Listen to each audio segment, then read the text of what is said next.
coming back. Yes. What scene in Deepwater Horizon was the most difficult to pull off? Well, there are two things, kind of a combination. It's all the firework, being 54 feet plus in the air, plumbing it all, keeping it safe for the actors, and making it real enough that CG only had to take from the actors up, as opposed to adding a lot. Even though they did augment some of the close-up stuff, they mainly did the wide stuff, which was pretty phenomenal. And the other part was making, because it's the first moment of danger in the film, was the drill deck. We built a replica drill deck to scale, away from the tall platform, right to the mud oozing up to the bottom, what's going on, to the mud blowout, to shutting it down, to it blowing again. That was all live action. There was some augmentation, but not much, not until the end when the people in the drill shack was destroyed and everybody in the drill shack dies. Trying to be as thoughtful to the families, because you're always thinking about the families and the people who are actually there.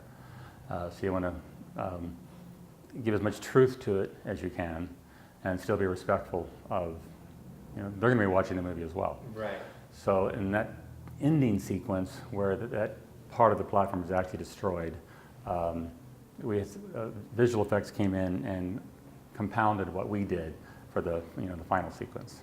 In fact, was there a particular, because right now that you mentioned the family, that you had to take in consideration their thoughts when it came to anything visual effects, or it was just more like, here's what we're doing, but it's not necessarily?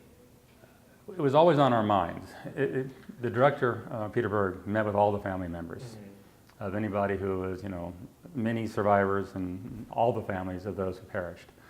And he had a set of how he wanted us to approach it. And knowing that, not in direct word, but we had that feeling to be cognizant of that at all times. But still not to lay back on how dangerous it was or how horrible it was, because it was. And we tried to just to show it. And I think the last 30 minutes of the film, I'd seen it before I did it, and I was on the edge of my seat. So I think they got a good sense of the danger that those crew members actually had, and that was our goal. At least give a glimpse of exactly what happened, Right, just that, there was a whole lot of talk about this whole event, but very little attention was given to the people, the live people, who were on the rig, who run the rig, and the heroism that they did. Just like you or me, something bad happened in this room. Who's going to go, am I going to grab you and drag you out of here and save your life, or am I just going to save myself?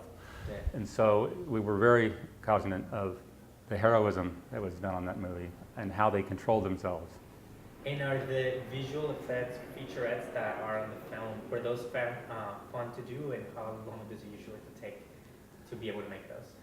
Well, the featurettes a lot of times are actually taken from the film. Oh, okay. So I haven't seen them. They might have included some of our tests, then you wouldn't have seen set. Anything that looks fully finished with actors and sets was taken from the film or from footage that wasn't used. The tests are obvious because you see people standing around and it's just an event going off. Yeah, awesome. Well, thank you so much for your time. Thank you. Appreciate it.